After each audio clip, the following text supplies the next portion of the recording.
welcome to Table Talk. We are glad you're here today, and as you can see, we're going to have a staff conversation today. So if you didn't know, we have all-girl staff here at Table Life Church for the time being, and that's pretty cool. And so our conversation today is just going to be with the three of us, kind of reflecting on the Messy Church series as a whole that we've been going through the last 6 weeks. And the sermon from this past Sunday with 1 Corinthians 6 and all. So yes, and it's cold out now. It's like winter. Got our boots on? You guys don't have boots. I'm sweat around them. So. That's okay. Yeah, but I thought it was appropriate that we used the imagery of the fire for the campfire to keep us warm a little bit. Right? Absolutely. Yeah, and I know I freaked some people out. I didn't know that our board member with the trustees was actually there. I thought he was away this weekend, which is why I was like, yeah, they're not here, so the cat's away, they might as well play. And I was like, no!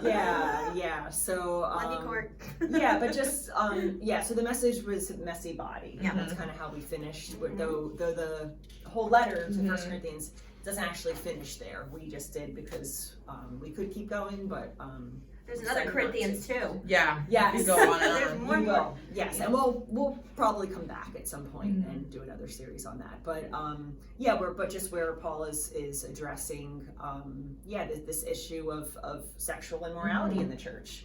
And really just especially the influences of the culture in that time. We kind of described that with the temple prostitution and the Romans. It was kind of like just do whatever you feel like and that kind of thing. And how he just communicated like just that like higher standard, like and less of a don't do this, like bad, and more of a perspective of why. Yeah. And so anyway, so I'm just curious your thoughts on the message, on what Paul has to say. Is there anything that kind of stood out to you or you felt like was important that we as the Big C Church focus on? I mean, I think that overall, Paul keeps coming back to this idea of like you're created good and you are worth more than like the things that the world would say that are good and worth, and there's like a deeper meaning. I think that's really powerful in any time period to be reminded that we've been created and we're worth it, and I think that that's really empowering, and I'm glad that we had this time to talk about it in church, because I think that that's a positive message that the church can give the world that other good moral institutions don't have the opportunity to talk about because we didn't have church leaders like in the beginning writing out like, no, you are your body is created and good, and it's part of God, you know. And just that positive. And we were saying before we got on the video too, just like my intent was to look at and I think Paul's intent was like the positive perspective. Because I think so often in the church, especially when it comes to like youth or single people, it's like just don't you dare, and you know the purity culture thing, and without a perspective of why.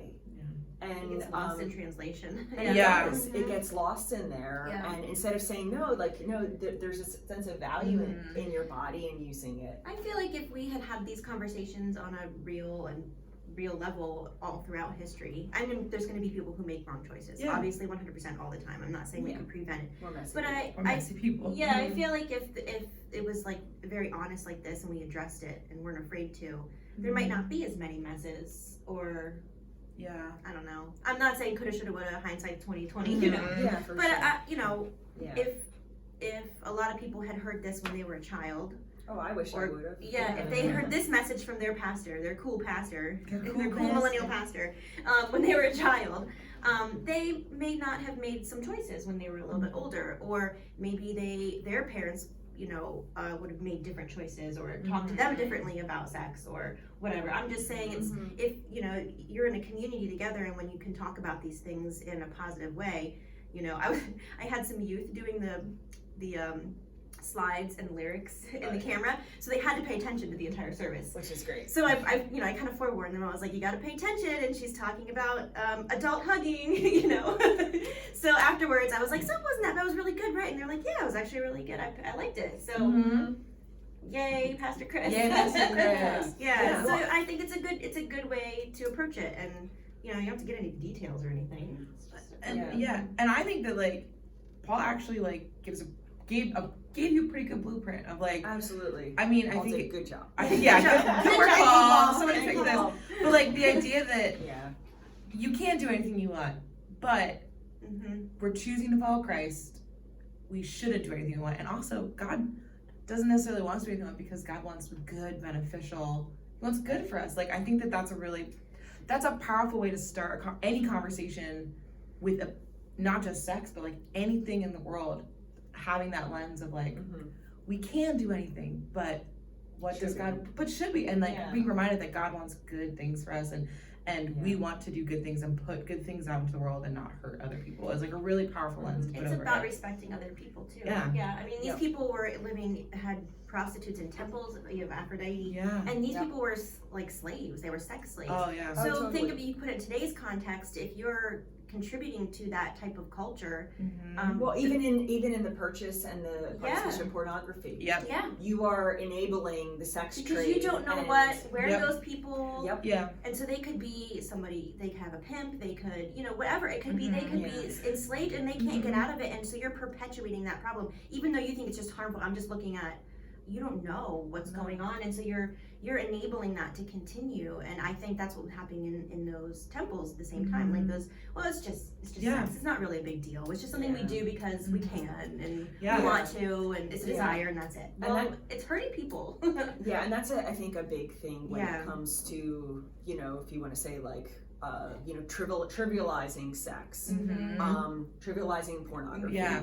It's like, it's not a big deal. look at Like, it. there's a very dismissive attitude, but Mhm. guess what? It is, because I mean, like I shared in the sermon, like I've talked to so many different people, heartbreaking scenarios, whether single, divorced because of an affair, just heartbreaking things that people went into it thinking, this won't hurt anybody. Yeah. It's just a harmless, we're just having I'm not getting this at home, so I'm gonna go see this other person, or I'm gonna do this, or you know what, I want to feel loved. I want the fire, even with like I want to feel warm again. Yeah.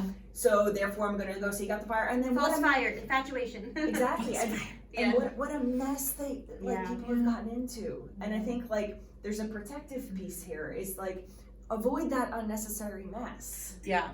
Because there's a risk involved when you start messing around with some of these things, and that's why Paul's like, flee. Like, don't play with fire. Don't play with respect it. yourself enough to like make those right choices. Like your body's worth it. Your soul, your physical and your spiritual, everything together is worth it because you are a part of Christ. And if someone's transgressing your boundaries, then guess what? You need to end that relationship, or and God excise finds you in that. and you're not don't just assume that, okay, well, I just need to go with it because like that's I want to feel the warm fire. Yeah. Like, no, flee from it. Get out of there, because where it's going to end, it's going to be a mess. Yeah. And protect the innocent ones among you too. Like that's the whole thing with them in the temple. Like those women couldn't get out of it. Those young men and young women couldn't get out of it. So like if you choose not to partake in it, you're helping them not be a part of it. We Same have thing with abuse and whatever. Yeah. We have to first hear this message that like our bodies are worth it and our bodies are gifts. And then once we absorb that, then we can start to look at other people and like your body is a gift. And I also have an onus to like protect the other people's bodies, because everyone is like fully created by God. And protect the body. And protect the and whole body. Which protects the body. Which is like the overarching message. We're all part of that body. Yeah, and it goes like whether you're married, whether you're single and dating, whether you're an older adult and for whatever reason, widowed, divorced, like back into that stage, or whether you're a young person. Yeah. Like I think across the board, we all have to be aware, because I think there can also be the tendencies, I'm married, everything's good, and this will be great. I can be lax now. You still have to respect yourself and the other person in that relationship. Yes, and very easily, like I said, it's everything starts out very small. Yeah, you have to maintain fires. Even good fires need a lot of effort. Yes. And like even really well-intentioned fires can burn down forests. You know what I mean? They can. Like or go out right really quickly. Yeah, and I think that like just overall in this series, as Paul is talking about this messy church and messy situations, you know, for me, it just stands out like the first acknowledgement is Yeah. that we're messy, and we're not trying to hide that. And being like, a little vulnerable to talk about it. Yeah. As a community, as a body together. Yeah. and it's good to do that, and to acknowledge like, yes, there's messiness, and it looks Yeah. different in all of our lives Oh too. yeah.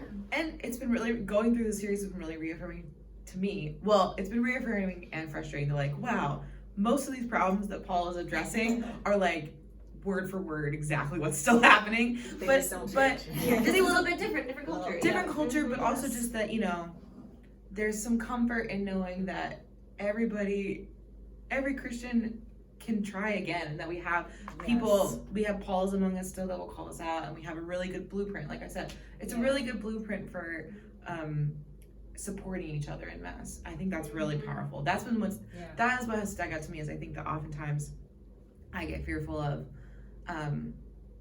I'm okay being messy, but I'm scared to like to let other people know that they're messy. And so, because it's like then also vulnerable, because you're like, but I recognize it because I'm messy like you are. Right. And so You I don't want to think be a hypocrite. you don't you don't want to be a hypocrite, or Yeah. you don't want to be mean, or you don't want to be judgy, you know, like it's all those things. That's why So- like table groups and things like that Uh-huh. are important, because we talk about this stuff and then we kind of process it together on a very real level. Yeah. Like in somebody's Mhm. home, and you just discuss it, and obviously we have really good questions and a guide to go by, and Mhm. so I think that doing this along with table groups was also really good too.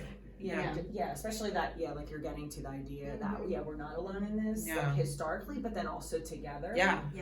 Is that we all have our messes, and God redeems it. Mhm. God is the God who takes chaos Mhm. and he creates out of it, Yeah. and he makes something good. And I think like Paul is addressing these messes out of a place of love. Yeah. And, Yes. and he reiterates that time Yeah. and time again, is It's like that one guy who got restored. He right, was- I'm not, Yeah. yeah, He exactly. wasn't doing it to be a jerk. And he's Yeah. not joking about restoration. Like, Mhm. he's putting his money's where his mouth is. Like he's doing the work of calling out the mess, but then will also is calling the church to then put in the effort of like, we're not just gonna point to you and be like, haha, you're messy, and then bye. Yeah, like, not you know, help. Yeah.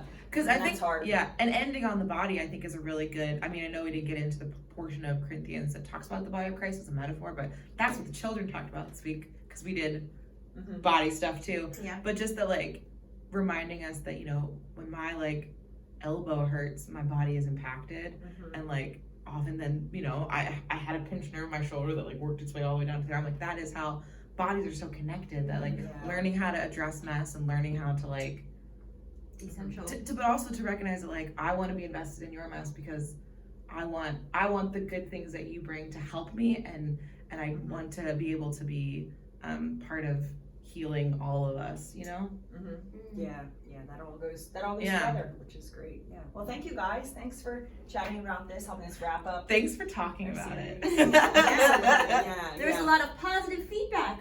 Everyone was really pleased. Yeah. It was something that needed to be said. So. Mhm. Yeah, I mean, it's so- right in the Bible. Yeah, well, So. and we have to be, if there's any place to be real, it has to Yeah. be church. We have to, Mhm. you know, and that's why, like, I even shared some of the statistics, about kids starting age 10 are being, so if they're being exposed to pornography at age 10, Yeah. Why we better not? talk about it in church. Yeah, you can't just be like, You know? don't do it, and then never talk about it. Because that- right, yeah. and let's have a conversation Yeah. too, Yeah. and acknowledge like, hey, this is like reality, but then let's go like to scripture, let's go to tradition of the church, let's unpack these things Yeah. and say, Yeah. well, why are we saying like, okay, marriage is the place for that fire of passion Right. and sex to Mhm. exist. It's a protective thing. Wow. Like, okay, it's not a don't do, you're bad if you do this, and then that's like Yeah. I said, at the beginning of the message, the gross, the yucky, Mhm. the terrible thing of sex Yeah. even for your spouse. Yeah.